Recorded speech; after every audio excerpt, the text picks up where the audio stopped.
नमस्ते दोस्तों, आज हम बात करेंगे ऑसल डिवाइसेस आईपीओ के बारे में जो सितंबर 16, 2024 से सितंबर 19, 2024 तक ओपन होगा। इस वीडियो में हम आईपीओ की सारी ज़रूरी डिटेल्स कवर करेंगे, जैसे कंपनी का ओवरव्यू, आईपीओ की basic details, timeline, reservation details, anchor investors, promoter holding, financials और बहुत कुछ। तो चलिए शुरू करते हैं। तो सबसे पहले बात करते हैं कंपनी के काम के बारे में। तो ऑसल डिवाइसेस लिमिटेड, जो पहले innovative Infratech solutions private limited के नाम से जाना जाता था, कंपनी 2006 में एस्टैब्लिश हुई थी। ये कंपनी एलईडी डिस्प्ले सिस्टम्स और हियरिंग एड्स मैन्युफैक्चर करती है। उनका LED display system commercial use के लिए बनाया जाता है, जैसे एडवर्टाइजिंग मीडिया, बिलबोर्ड्स और कॉर्पोरेट बोर्डरूम्स। हियरिंग एड्स भी मैन्युफैक्चर किए जाते हैं, जो हेल्थ एड्स के रूप में यूज़ होते हैं।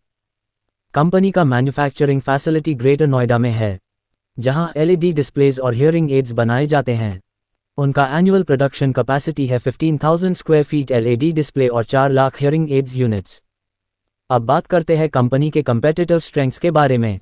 पहला है लॉन्ग स्टैंडिंग मार्केट प्रेजेंस, दूसरा है जियोग्राफिकल प्रेजेंस, तीसरा है क्वालिटी एश्योरेंस, चौथा है स्ट्रॉन्ग कस्टमर रिलेशनशिप्स, पांचवा है कॉस्ट एफिशिएंट प्रोडक्शन, छठा है experience management.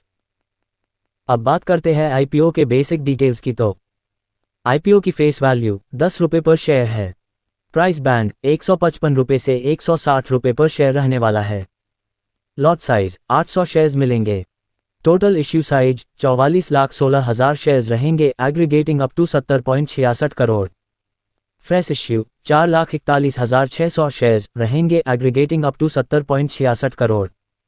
Issue type book built issue IPO रहने वाला है। आईपीओ का लिस्टिंग एनएसई एसएमई पर होगा। Share holding pre issue 1,17,13,200 shares रहेंगे। Share holding post issue 1,61,29,200 shares रहेंगे। मार्केट मेकर पोर्शन में 2,21,600 शेयर्स रहेंगे। अब आईपीओ के टाइमलाइन डेट की बात करेंगे तो आईपीओ ओपन डेट मंडे सितंबर 16 और आईपीओ क्लोज डेट थर्सडे सितंबर 19। बेसिस ऑफ अलॉटमेंट फ्राइडे सितंबर 20 और लिस्टिंग डेट ट्यूसडे सितंबर 24 रखा गया है। अब आईपीओ के रिजर्वेशन डिटेल्स की बात करेंगे तो क्यूआईबी के लिए ऑफर का 50% से अधिक नहीं। रिटेल इन्वेस्टर्स के लिए नेट इश्यू का 35% से कम नहीं। एनआईआई एचएनआई के लिए नेट इश्यू का 15% से कम नहीं। अब बात करेंगे आईपीओ के एंकर इन्वेस्टर डिटेल्स की। तो आईपीओ में एंकर इन्वेस्टर्स से 20.12 करोड़ जुटाए हैं। एंकर बिड की तारीख 13 सितंबर 2024 थी और एंकर लॉक इन पीरियड 50% शेयरों के लिए 19 अक्टूबर 2024 और रिमेनेंट 90 दिनों के लिए 18 दिसंबर 2024 तक रहेगा। अब बात करेंगे आईपीओ के लोट साइज डिटेल्स की। रिटेल मिनिमम में एक लोट 800 शेयर्स 1,28,000 रुपये का रहेगा। रिटेल मैक्सिमम में एक लोट 800 शेयर्स 1,28,000 रुपये का रहेगा। एचएनआई मिनिमम में 2 लॉट्स 1600 शेयर्स 2,56,000 रुपये का रहेगा। अब बात करेंगे प्रमोटर होल्डिंग डिटेल्स की। तो कंपनी के प्रमोटर्स राजेंद्र रवि शंकर मिश्रा एंड ज्योत्सना जवाहर भी कंपनी के प्रमोटर है। आईपीओ का शेयर होल्डिंग प्री इशू 98.50% है और शेयर होल्डिंग पोस्ट इशू 71.53% है। अब बात करेंगे कंपनी के फाइनेंशियल डिटेल्स की। कंपनी का रेवेन्यू FY 2024 में 13,268.52 lakh 62% year on year increase हुआ है। Profit after tax PAT FY 2024 में 1,305.21 lakh 180% year on year increase हुआ है। नेटवर्थ FY 2025 में 2,534.21 लाख और टोटल बोरोइंग की बात करें तो 2,545.23 लाख है। तो दोस्तों, फाइनेंशियल्स रिपोर्ट स्ट्रॉन्ग दिखाई पड़ रही हैं। रेवेन्यू और प्रॉफिट सब्सटैंशियल इंक्रीज दिख रहे हैं, लेकिन कंपनी की फाइनेंशियल स्टेबिलिटी को देखना जरूरी है और आईपीओ वैल्यूएशन को केयरफुली इवैल्यूएट करना चाहिए। तो कंपनी का मार्केट कैपिटलाइजेशन है 258.7 करोड़ है। अब बात करेंगे आईपीओ के की परफॉर्मेंस इंडिकेटर्स के बारे में बात। तो ROE 34.68%, ROCE 43.17%, RON 51.50%, PBV 7.29, PAT margin 9.87%। तो दोस्तों की इंडिकेटर्स पॉजिटिव हैं और स्ट्रॉन्ग फाइनेंशियल परफॉर्मेंस को रिफ्लेक्ट करते हैं। लेकिन आईपीओ के पोस्ट इशू APS और PA रेशियो को कंपेयर करना जरूरी है।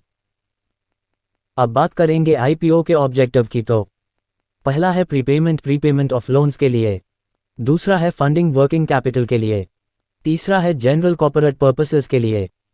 अब बात करेंगे जीएमपी डिटेल्स की तो प्रेजेंट जीएमपी 110 रुपये 14 सितंबर तक, एस्टिमेटेड लिस्टिंग प्राइस 270 रुपये 68.75% बेनिफिट, और जीएमपी पॉजिटिव ट्रेंड दर्शाता है जो अच्छे लिस्टिंग बेनिफिट का संकेत है।